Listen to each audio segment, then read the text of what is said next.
Train के बाद हमारी बाइक ने गोधरा की उन सड़कों और गलियों का रुख किया जहां से जमीनी हकीकत का पता चल पाए। गोधरा का क्या है सबसे बड़ा मुद्दा? गोधरा का मुद्दा गरनारा है हमारा, मेन रोड है हमारे। आप दो ही विस्तार है यहाँ पर, नॉन मुस्लिम मुस्लिम अलग अलग है।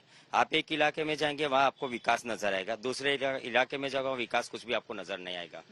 दो इलाकों में बटा हुआ है, कहाँ विकास है कहाँ विकास नहीं है? नहीं, आप खुद ही देख लीजिए।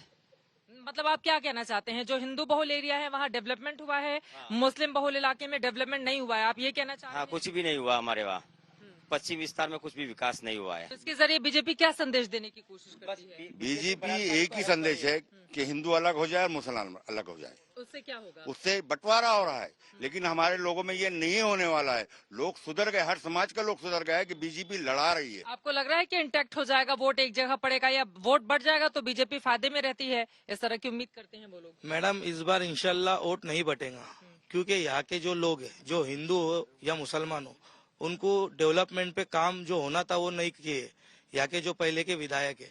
इसलिए वोट नहीं बटेगा, या जो हिंदू मुसलमान कर रहे वो भी नहीं चलेगा। सबका साथ सबका विकास सबका विश्वास नहीं है? नहीं। क्यों लगता है ऐसा? वो कहते हैं कि हम अनाज मुफ्त में दे रहे हैं, वो हिंदू को भी मिल रहा है, गरीबों को भी मिल रहा है। आयुष्मान भारत योजना का कार्ड गरीबों को भी मिल रहा है, हिंदू मुसलमानों को सबको मिल रहा है। मैडम, ये जो आपने बात की कि मतलब सबको मिल रहा है, तो ये तो भारत का नागरिक है, मिलेगा ही। इसमें हिंदू मुस्लिम कहाँ से आया? अगर हिंदू को मिलता है तो मुसलमान को भी मिलता है, इसमें कोई नहीं। वो अगर बीजेपी की सरकार होगी, कांग्रेस की सरकार होगी, किसी की भी सरकार होगी, सर ये तो मिलेगा ही मिलेगा। यहाँ पर मुस्लिम बहुल आबादी ज्यादा है, मुस्लिम बहुल इलाका ज्यादा है। तो आप ये कह रहे हैं कि यहाँ पर विकास नहीं हुआ है और दूसरी तरफ विकास हो रहा है। यहाँ पर गड्ढे भी मैं देख रही हूँ, कुछ पाइप लगाने का काम तो चल रहा है। दूसरी तरफ विकास भी वो कुछ ही इलाकों में हुआ है। वो ST SC जो लोग देहात है वहाँ भी विकास नहीं हुआ है। यानी पूरी तरह से देखा जाए तो बीजेपी अल्पसंख्यकों को हैरान कर रही है।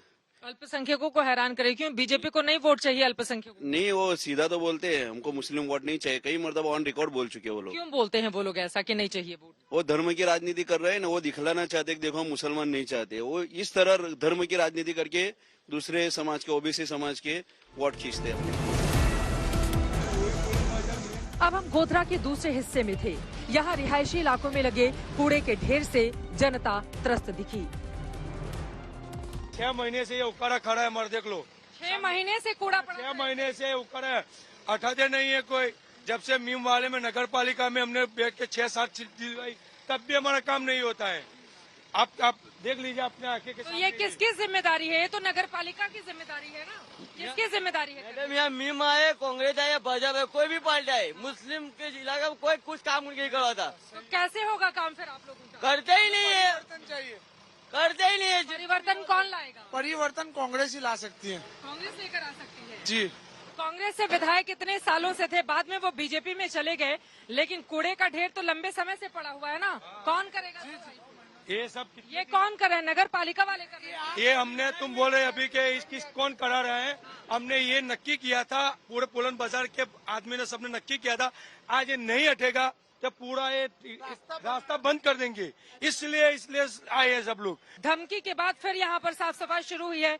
यहाँ पर आप देखेंगे किस तरह से सीटें लगा दी गई हैं, लोग काफी गुस्से में हैं और उनका ये कहना है कि कोई भी चेहरा आए चाहे जाए, लेकिन यहाँ पर तस्वीर और तकदीर लोगों की नहीं बदलती है। अब हमने चुनावी समर में उतरे प्रत्याशियों से उनके हौसलों के बारे में पूछा।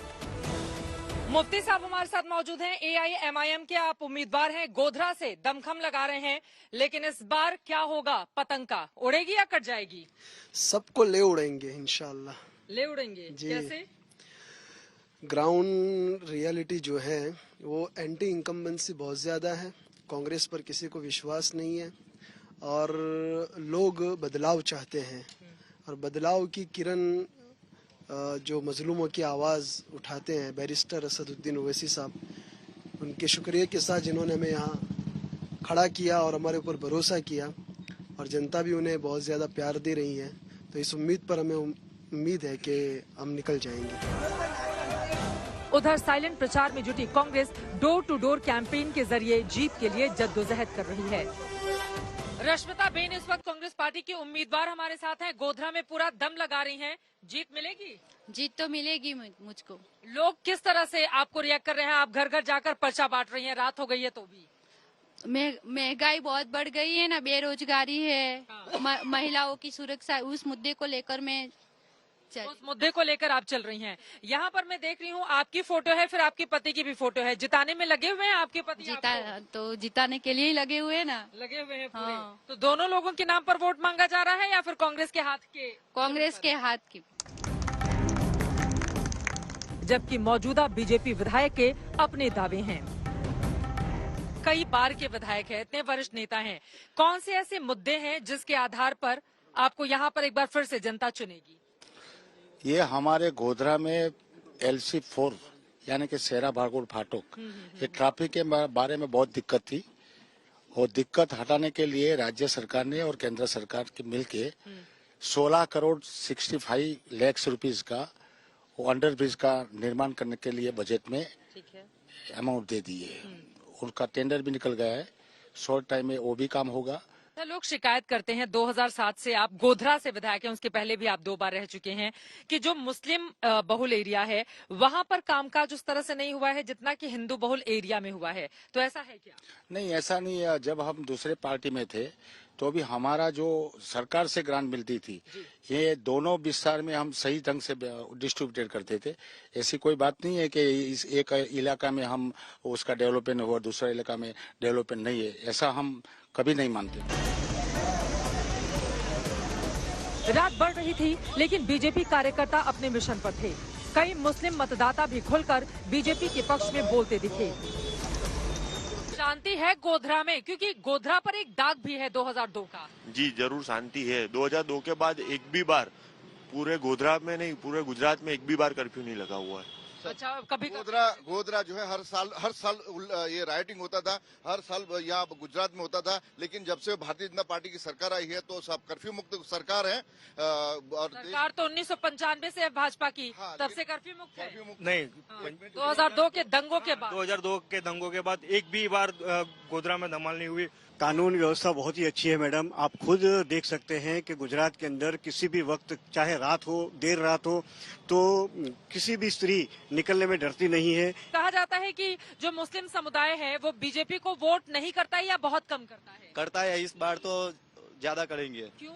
बस बापू ने विकास किया है तो। बापू के उनके विकास को देखकर वोट होगा या उधर मोदी जी का चेहरा उनको देख? बापू को भी देखेंगे और मोदी साहब को भी देखेंगे, वोट करेंगे बीजेपी को, वोट बीजेपी और जीतेंगे ही। जंगी सरकार बनेगी हमारी भाजपा की। दावे और वादे सुनने के बाद हम इस नतीजे पर पहुंचे कि गोधरा में इस बार की जीत हार गुजरात ही नहीं पूरे देश की सियासत में एक बड़ा संदेश देने वाली है।